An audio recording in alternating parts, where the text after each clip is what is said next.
pusing. Sekejap ikat. Sekejap sesemut. Perjalanan hidup kita macam ni ya, adik ibarat. Ada kala di atas, ada kala di bawah.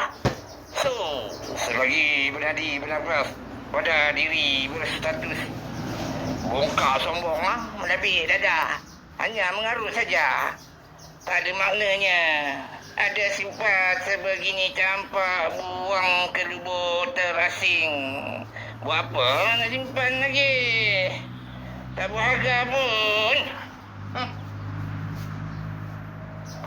Sekiranya menaruh cita-cita bersungguh-sungguh berhajat untuk memiliki sebuah kesombongan, lupakan saja. Langsung tak beremas. Itu adalah najis. Sangat hanyir, amat kotor.